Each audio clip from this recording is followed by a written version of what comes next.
Un saludo cálido y profundo a todos nuestros queridos oyentes que nos acompañan una vez más en Crónicas del Corazón. Gracias por permitirnos entrar en sus hogares y compartir estos momentos de emoción y nostalgia. Hoy les traemos un relato que nos lleva a los caminos polvorientos de una antigua hacienda donde dos almas rotas por la pérdida se encuentran en una encrucijada. Es una historia sobre cómo el silencio puede ser un muro, pero también un puente, y cómo una decisión tomada en un instante de desesperación puede cambiar el destino de 3 vidas para siempre. Acomódense, cierren los ojos y déjense llevar por el viento que sopla sobre los campos de El Silencio. Si te gustan las historias de amor y redención, no olvides suscribirte a nuestro canal. Publicamos nuevos relatos todos los días. Deja tu me gusta si esta historia toca tu corazón y cuéntanos en los comentarios desde dónde nos escuchas y a qué hora nos acompañas. El camino no tenía fin, o al menos eso le parecía a Anaís. Sus botas, que alguna vez fueron de un cuero robusto y digno, ahora eran poco más que tiras de piel gastada que apenas protegían sus pies del calor abrasador de la tierra. El sol de la tarde, ese sol tardío y pesado de finales de verano, caía sobre sus hombros como una manta de plomo, aplastándola, intentando doblar su voluntad con cada paso que daba. Pero Anaís no se doblaba. Podía sentir el hambre royendo su estómago, una bestia silenciosa que llevaba días acompañándola, y la sed que le secaba la garganta hasta hacer que tragar fuera un castigo. Pero su espalda permanecía recta. Era lo único que le quedaba. Su postura. Todo lo demás. La pequeña casa de piedra en el Valle Bajo, el rebaño de ovejas, la risa de su padre, la voz cantarina de su madre y sobre todo la respiración agitada de su hermano pequeño, se lo había llevado la enfermedad. La tisis había barrido su aldea como un viento maldito, dejando tras de sí silencio y tumbas frescas. Anaís se detuvo un momento para secarse el sudor de la frente con el dorso de la mano. Miró hacia adelante, a lo lejos, rompiendo la monotonía de los matorrales secos y el polvo, se alzaban los muros de piedra blanca de una propiedad inmensa. Los lugareños del último pueblo, a 3 leguas de distancia, la habían llamado El Silencio. Un nombre extraño para una hacienda que, según decían, era próspera y rica en ganado y trigo. Pero al acercarse, Anaís empezó a comprender el porqué del nombre. No se oían gritos de capataces, ni canciones de jornaleros, ni el bullicio habitual de una finca en plena producción. Solo se escuchaba el viento moviendo las hojas de los enormes robles que flanqueaban la entrada y el relincho ocasional de un caballo en la distancia. Los portones de hierro forjado, altos y negros, estaban abiertos como una boca que no invita a entrar, sino que simplemente ha olvidado cómo cerrarse. Anaís ajustó su hatillo al hombro. No llevaba nada de valor dentro. Un cambio de ropa remendada, un peine de hueso que había sido de su madre y un libro pequeño de oraciones con las páginas amarillentas. Respiró hondo, llenando sus pulmones de ese aire caliente y cargado de olor a heno, y cruzó el umbral. No iba a pedir caridad. No era una mendiga. Iba a ofrecer lo único que tenía, sus manos y su tiempo. Caminó por el sendero principal, flanqueado por jardines que, aunque no estaban en ruinas, mostraban una falta de cariño evidente. Los rosales habían crecido salvajes, entrelazándose unos con otros en una lucha por la luz, y las malas hierbas asomaban tímidamente entre las losas de piedra del camino. Al llegar al patio de servicio, una zona amplia empedrada detrás de la casa principal, se detuvo. Una mujer mayor, vestida de negro riguroso, con el cabello gris recogido en un moño tan apretado que parecía estirar la piel de su rostro, estaba dando instrucciones a 2 muchachas que llevaban cestos de ropa. La mujer tenía ese aire de autoridad indiscutible de quien ha manejado las llaves de una casa durante décadas. Era doña Matilde, el ama de llaves, aunque Anaís aún no sabía su nombre. «No quiero ver una sola arruga en esos manteles», decía la mujer con voz cortante. «El patrón no dirá nada, como siempre, pero yo sí lo veré. Y Dios lo verá, andando». Las muchachas se escabulleron rápidamente hacia el lavadero.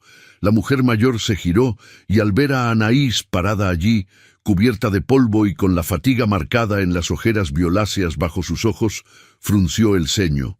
No había compasión en su mirada, solo una sospecha defensiva.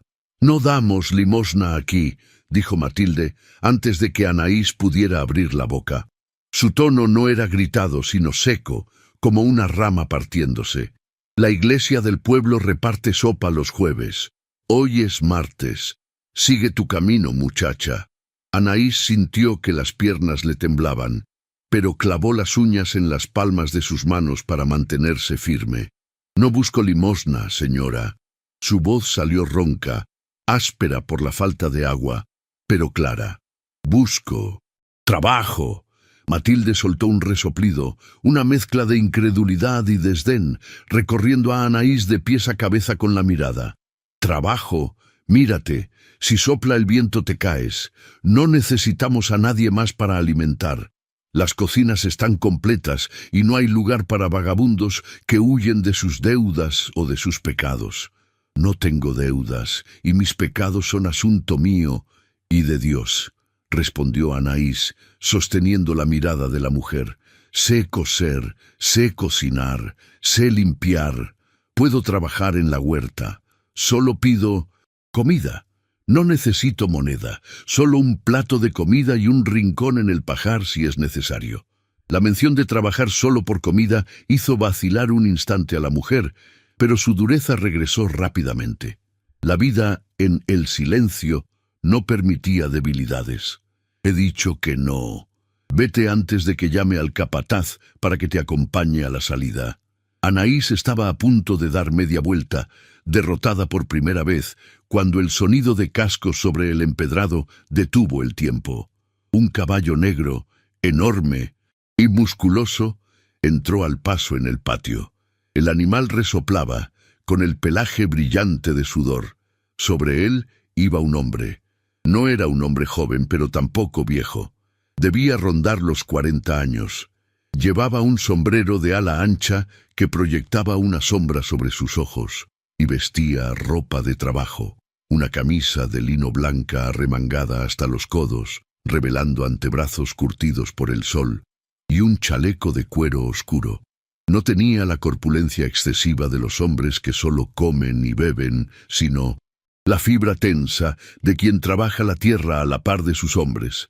Fermín, el dueño de todo aquello, hasta donde alcanzaba la vista, tiró de las riendas con suavidad, y el caballo se detuvo. No dijo nada de inmediato. Desde su altura observó la escena. Miró a Matilde, que había bajado la cabeza en señal de respeto, y luego posó sus ojos en Anaís. Eran unos ojos oscuros, profundos, pero carentes de luz. No había brillo en ellos, ni curiosidad, ni ira. Eran los ojos de un hombre que ha visto algo terrible y ha decidido que ya no quiere ver mucho más. «¿Qué ocurre, Matilde?», preguntó. Su voz era grave, pausada, una voz que no necesitaba elevarse para ser obedecida. «Nada, don Fermín», se apresuró a decir el ama de llaves. «Una vagabunda pidiendo. Ya la estaba echando». Fermín no apartó la vista de Anaís. La estudió con una frialdad analítica. Vio el polvo en su vestido gris, los zapatos rotos, la delgadez extrema de sus muñecas, pero también vio cómo ella levantaba la barbilla, negándose a ser clasificada como una simple molestia. Vio una dignidad silenciosa que le resultó extrañamente familiar. «Dice que quiere trabajar», intervino Anaís. Sabía que era una impertinencia hablarle al patrón sin permiso, pero el hambre le daba una valentía desesperada. «Por comida, señor. No pido más». Fermín desmontó con un movimiento fluido, entregando las riendas a un mozo que apareció corriendo desde las caballerizas. Se quitó los guantes de cuero lentamente, sacudiendo el polvo de ellos. «¿De ¿Dónde vienes?, preguntó él, acercándose unos pasos. Del Valle Bajo, de la aldea de San Gabriel. Fermín asintió levemente. Conocía el lugar. Sabía de la fiebre que había asolado esa región hacía unos meses. ¿Familia? Ninguna, señor. Todos descansan ya. La respuesta fue tan directa, tan desprovista de autocompasión, que algo se movió en el rostro pétreo del hacendado. Un tic casi imperceptible en su mandíbula. Matilde dice que no necesitamos manos, dijo Fermín, mirando hacia la casa grande. Y... tiene razón, la casa funciona, el campo tiene sus hombres. Anaís sintió que el suelo se abría. Bajó la mirada, asintiendo, lista para marcharse y enfrentar la noche en el camino. Sin embargo, añadió Fermín, y la palabra quedó suspendida en el aire caliente. Tengo un problema que Matilde no ha podido resolver. El ama de llaves se tensó visiblemente, alisándose el delantal con nerviosismo. Fermín hizo un gesto con la cabeza hacia la puerta trasera de la casa. Entra, hablemos en mi despacho. Pero señor, empezó Matilde, dale agua primero, y que se lave las manos y la cara. Luego, envíala al despacho. Fermín dio media vuelta y entró en la casa sin esperar respuesta, dejando tras de sí una estela de autoridad y silencio. 10 minutos después, Anaís entraba en el despacho de don Fermín. La habitación era un reflejo de su dueño, austera, grande, oscura. Las cortinas de terciopelo verde estaban medio cerradas, dejando entrar solo unas franjas de luz dorada donde bailaban motas de polvo.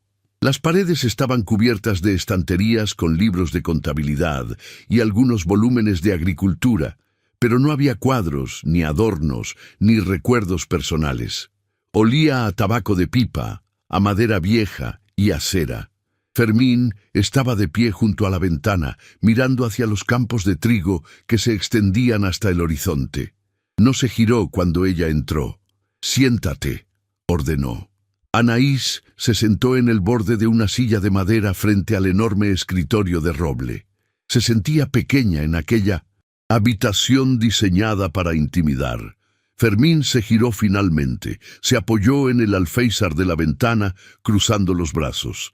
La miró durante un largo minuto, un silencio que a Anaís le pareció eterno. «Eres joven», dijo él como si fuera un defecto, «y pareces frágil». La apariencia engaña, señor. He cargado leña y he segado heno desde que tenía 10 años. No dudo de tu fuerza bruta, muchacha. El hambre hace milagros con la voluntad. Fermín caminó lentamente hasta situarse detrás de su escritorio, pero no se sentó. Apoyó las manos sobre la superficie de madera.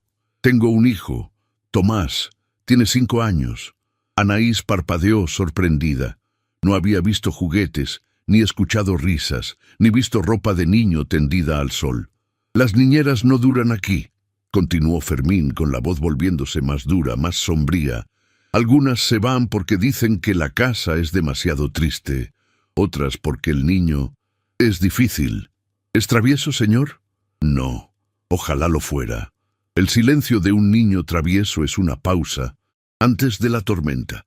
El silencio de Tomás es permanente, no habla, apenas come, se esconde, y las mujeres de aquí, las del pueblo, le tienen miedo. Dicen que tiene algo oscuro o que simplemente es un estorbo. Matilde es demasiado vieja y demasiado estricta para tener paciencia. Y yo... Fermín se detuvo. Miró sus propias manos, manos grandes y fuertes que parecían incapaces de sostener algo delicado sin romperlo. Yo no tengo tiempo. Anaís comprendió. No era solo falta de tiempo, era miedo. El hombre frente a ella, que podía domar caballos y dirigir una hacienda de cientos de hectáreas, tenía miedo de su propio hijo pequeño. Fermín levantó la vista y clavó sus ojos oscuros en los de ella. Tengo 2 opciones para ti, muchacha. Puedes trabajar por comida, de sol a sol en los campos con los jornaleros, cargando sacos y arrancando malas hierbas hasta que tu cuerpo no pueda más y decidas irte. Nadie te detendrá. O puedes criar a mi hijo. El aire en la habitación pareció detenerse. Ofrezco techo bajo este mismo tejado, sustento digno y una pequeña paga mensual. Tu única tarea será él. Asegurarte de que coma, de que esté limpio, de que no se haga daño. No te pido que lo hagas hablar. Los médicos dicen que eso quizás nunca ocurra. Solo te pido que lo mantengas vivo y cuidado. Anaís miró al hacendado. Vio la línea tensa de sus hombros, la soledad abismal que emanaba de él. Podía elegir el campo. Era trabajo duro, brutal, pero era simple. El dolor sería solo físico. Entrar en la vida de este hombre, y de su hijo, en cambio, era entrar en un laberinto de heridas emocionales que ella no conocía. Era peligroso para el corazón, pero luego pensó en su hermano pequeño, en cómo le había sostenido la mano mientras la fiebre se lo llevaba. Pensó en el silencio de su propia casa vacía. Anaís se puso de pie. No dijo, acepto. No dijo, gracias. Caminó los 3 pasos que la separaban del escritorio. Fermín la observaba, inmóvil, esperando quizás una reverencia o una súplica de gratitud. En lugar de eso, ella extendió su mano, pequeña, callosa y aún un poco sucia por el polvo del camino, y la posó sobre la mano de él, que descansaba en el escritorio. Fue un contacto eléctrico. La piel de él estaba caliente y áspera, la de ella fría por los nervios.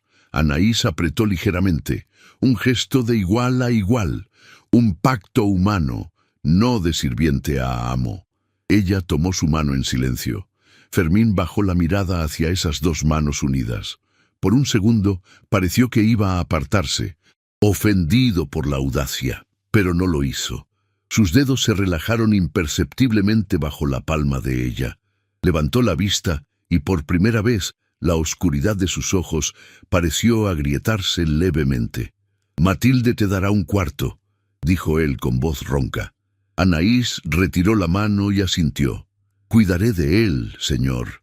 Esa noche, Anaís durmió en una habitación pequeña pero limpia, contigua a la alcoba infantil. La cama tenía sábanas frescas que olían a lavanda, y el colchón era suave, pero le costó dormir. A través de la pared podía escuchar el silencio de la casa. No era un silencio de paz. Era un silencio pesado, como si la casa misma estuviera conteniendo la respiración, esperando una tragedia o un milagro. Al día siguiente comenzó la verdadera prueba. Tomás era, en efecto, un espectro. Era un niño pequeño para su edad, con el cabello negro y revuelto como el de su padre, y unos ojos grandes y castaños que parecían mirar a través de las paredes. Cuando Anaís entró en su cuarto por la mañana, lo encontró sentado en el rincón más oscuro, abrazando sus rodillas. «Buenos días, Tomás», dijo ella suavemente. No se acercó demasiado. Se quedó junto a la puerta. El niño no reaccionó, ni un parpadeo. Anaís no insistió. No usó esa voz aguda y falsa que los adultos suelen usar con los niños. Simplemente comenzó a ordenar la habitación. Abrió las cortinas para dejar entrar el sol. Tarareó una melodía baja, una canción de cuna de su aldea, mientras recogía la ropa. Cuando llegó la hora de la comida, Matilde trajo una bandeja y la dejó sobre la mesa con un golpe seco. «A ver si logras que coma algo. Lleva 2 días viviendo de aire», dijo el ama de llaves, mirando a Anaís con escepticismo. Anaís se sentó en el suelo, con la bandeja frente a ella, no en la mesa. Empezó a comer un trozo de pan despacio. Tomás la observaba desde su rincón. Anaís partió un pedazo de pan dulce, lo puso en el suelo, a medio camino entre ella y el niño, y siguió comiendo lo suyo, mirando hacia la ventana, fingiendo que no le importaba. Pasaron 10 minutos. Escuchó un arrastrar suave de pies. Por el rabillo del ojo, vio una manita rápida salir de las sombras, tomar el pan y retirarse a la velocidad del rayo. Anaís sonrió para sus adentros, pero no se giró. Era una victoria pequeña, minúscula, pero una victoria al fin. Los días se convirtieron en semanas. La presencia de Anaís en el silencio comenzó a alterar sutilmente la rutina estancada de la hacienda. Matilde, aunque seguía siendo severa, dejó de vigilarla con sospecha al ver que la ropa del niño estaba siempre limpia y que el plato de comida volvía vacío a la cocina cada vez con más frecuencia. Sin embargo, el misterio de la madre de Tomás flotaba en el aire como una niebla tóxica. Nadie hablaba de ella. No había retratos de una mujer en la casa. Fue una tarde de lluvia cuando Anaís descubrió la verdad. Estaba buscando mantas extras en un armario del pasillo cuando encontró una puerta cerrada con llave al final del corredor. Matilde la sorprendió intentando girar el pomo. «¡Ahí no!», dijo el ama de llaves, apareciendo detrás de ella como una sombra. Su voz, sin embargo, no tenía la dureza habitual. Sonaba cansada. «¿Qué hay ahí?», preguntó Anaís. Matilde suspiró y miró la puerta de madera noble. «El cuarto de la señora Leonora.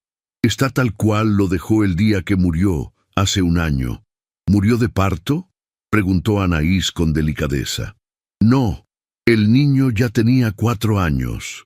Matilde bajó la voz, mirando hacia la escalera por si Fermín aparecía. «Murió de tristeza, niña, de una melancolía negra que se la comió por dentro. Era de ciudad. Le gustaban los bailes, la música, la gente. Don Fermín la trajo aquí pensando que el amor bastaría. Pero el campo es duro y silencioso. Ella odiaba el silencio». Anaís sintió un escalofrío. ¿Y el niño? Ella no podía con él. Después de nacer, la señora cambió. No lo quería cerca. Decía que su llanto le taladraba la cabeza. El niño creció viendo cómo su madre se encerraba en ese cuarto para no verlo, y don Fermín, él intentaba complacerla en todo, ignorando al niño para no alterarla a ella. Cuando ella murió de unas fiebres, después de meses de estar en cama mirando la pared, el patrón se quedó con la culpa. Cree que la mató al traerla aquí. Y cada vez que mira al niño, ve el fracaso de su matrimonio y el recuerdo de ella rechazándolo. La revelación golpeó a Anaís. Fermín no era un monstruo insensible. Era un hombre devorado por la culpa, incapaz de amar a su hijo, porque hacerlo significaba enfrentar la realidad de que su esposa no había amado al niño. Tomás no hablaba porque había aprendido que su existencia causaba dolor. Su silencio era su forma de pedir perdón por existir. Esa tarde, cuando la lluvia escampó, Anaís buscó a Tomás. Lo encontró en el jardín trasero mirando un charco de agua. Anaís se arrodilló a su lado. El barro manchó su vestido, pero no le importó. «¿Sabes?», le susurró. «A veces las nubes lloran para que las flores puedan beber. No es malo estar triste». Tomás la miró. Sus ojos eran insondables. «Vamos», le dijo ella tendiéndole la mano. «Quiero mostrarte algo». Lo llevó a las caballerizas. Fermín estaba allí, hablando con un mozo sobre el herraje de una yegua. Al ver entrar a Anaís con el niño, se calló. Se quedó inmóvil, observando. Anaís ignoró la mirada intensa del patrón y llevó a Tomás hasta un rincón lleno de paja donde una perra de caza acababa de parir. Había 5 cachorros ciegos y torpes buscando el calor de su madre. «Mira», susurró Anaís. Tomás se asomó con cautela. La perra levantó la cabeza, pero al oler a Anaís se relajó. Anaís tomó suavemente la mano de Tomás y la acercó al pelaje de uno de los cachorros. Suave. Así. El niño tocó el pelo tibio. Sus dedos temblaron. El cachorro emitió un gemido agudo y buscó el dedo de Tomás, chupándolo pensando que era comida. Los ojos de Tomás se abrieron como platos. Una pequeña exhalación de asombro escapó de sus labios. No fue una palabra, pero fue un sonido. Fue comunicación. Desde el otro lado del establo, Fermín sintió un nudo en la garganta, vio la paciencia infinita de Anaís, la forma en que su cuerpo creaba un escudo protector alrededor de su hijo, pero sin asfixiarlo. Vio la ternura que él no se había atrevido a mostrar. Anaís levantó la vista y sus ojos se cruzaron con los de Fermín. No hubo reproche en la mirada de ella, solo una invitación silenciosa. Él está aquí. Él te necesita. Fermín dio un paso adelante, como si fuera a acercarse, pero el miedo lo paralizó de nuevo. Dio media vuelta bruscamente y salió del establo hacia la lluvia que empezaba a caer de nuevo. Anaís suspiró, pero no se rindió. Apretó suavemente el hombro de Tomás. Poco a poco, susurró para sí misma. Muchas gracias por escuchar hasta aquí. Si sigues con nosotros, sumergido en la historia de Anaís y Fermín, comenta la palabra corazón para saber que llegaste a este punto del relato. El otoño llegó a la hacienda tiñendo los árboles de oro y ocre. El aire se volvió crujiente y frío. Con el cambio de estación, la rutina se había asentado. Tomás ya no se escondía tanto. Seguía a Anaís como una pequeña sombra por toda la casa. Le ayudaba a desgranar guisantes en la cocina, sentados ambos en silencio, un silencio que ahora era compañero y no enemigo. Pero la paz es frágil en las historias humanas. Una noche, un viento helado del norte sopló con furia, haciendo traquetear las ventanas de la casona. Tomás despertó llorando, un sonido ronco y doloroso que desgarró la madrugada. Anaís corrió a su lado. El niño ardía, su piel estaba seca y caliente como un ladrillo al sol, y su respiración era un silbido agónico. «¡Matilde!», gritó Anaís, con el pánico arañándole la garganta. El caos se apoderó de la casa. Doña Matilde llegó con paños húmedos y vinagre. Encendieron lámparas. El médico del pueblo fue mandado llamar, pero con la tormenta y el barro tardaría horas en llegar. Fermín apareció en el umbral de la habitación. Llevaba una bata sobre la ropa de dormir, el cabello revuelto y el rostro pálido. Al ver a su hijo retorciéndose en la cama, luchando por cada bocanada de aire, se quedó petrificado. Era la misma escena, las mismas fiebres que se habían llevado a Leonora. El pasado volvía para cobrar su deuda final. «Se muere», murmuró Fermín, con la voz quebrada. Se apoyó en el marco de la puerta, incapaz de entrar.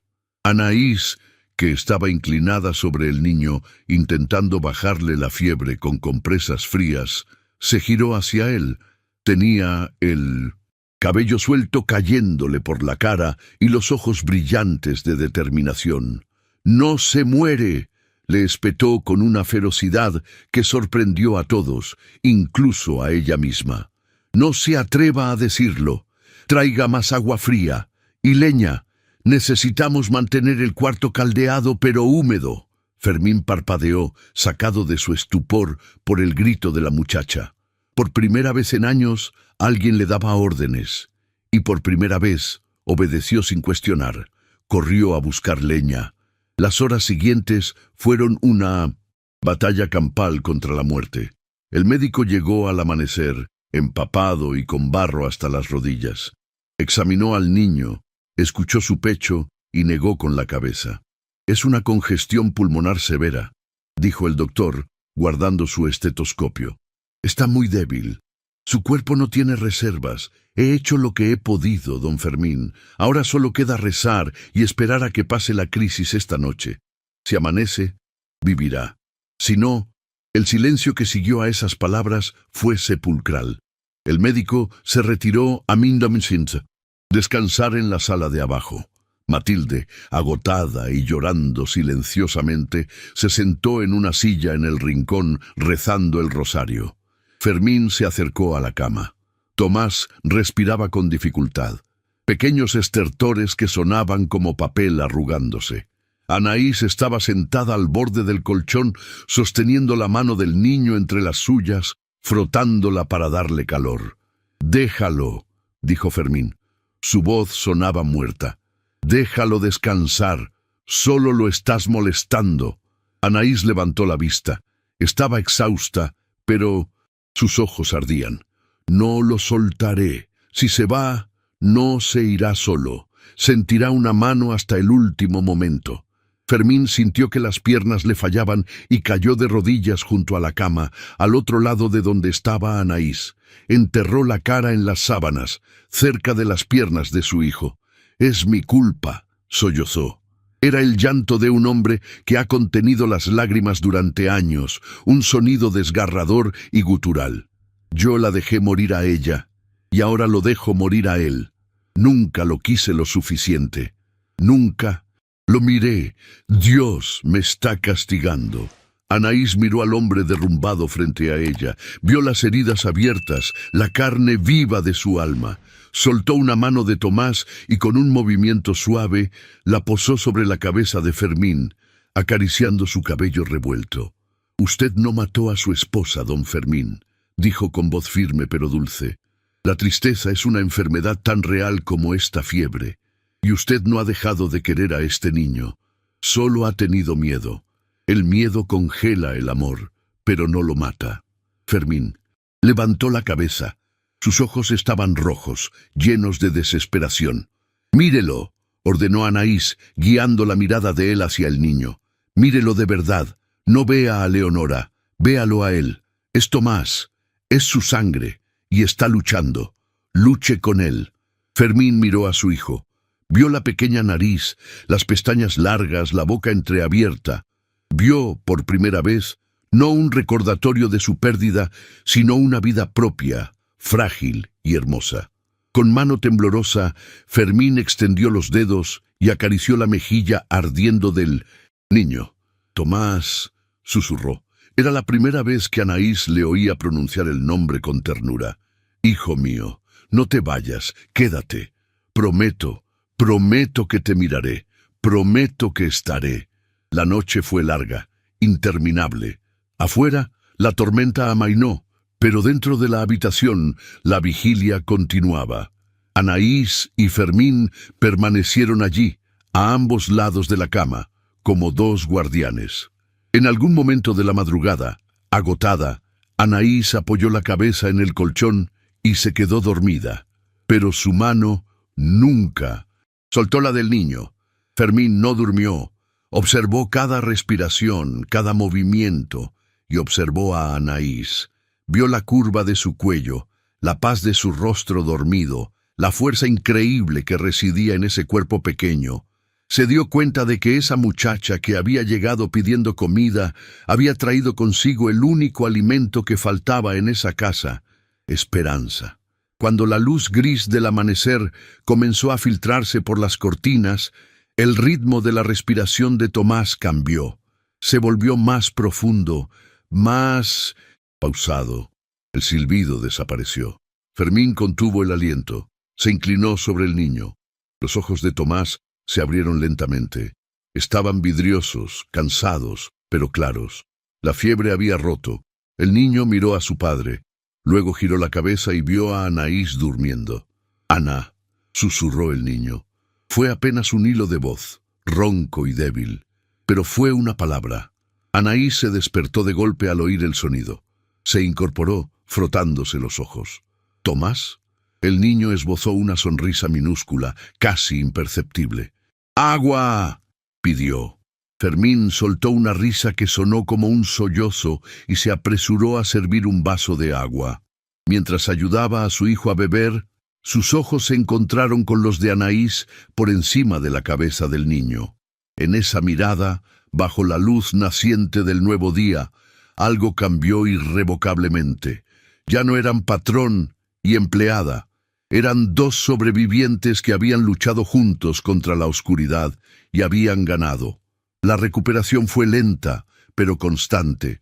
La primavera llegó a El Silencio, con una explosión de vida que parecía reflejar lo que ocurría dentro de la casa.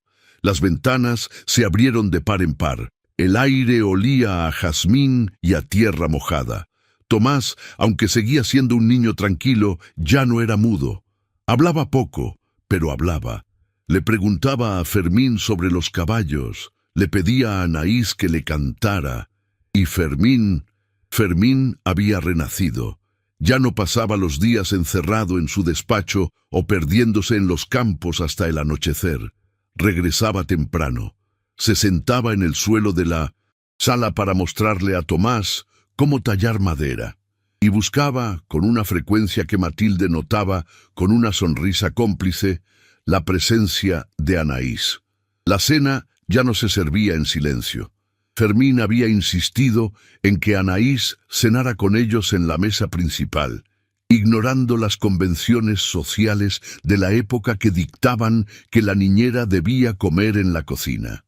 «Eres parte de esta familia en todo menos en el nombre», había dicho él, cortando cualquier protesta de ella.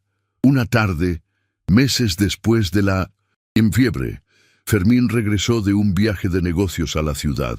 Traía el carruaje cargado de suministros, pero lo que más le importaba era llegar. Anaís y Tomás estaban en el porche esperándolo.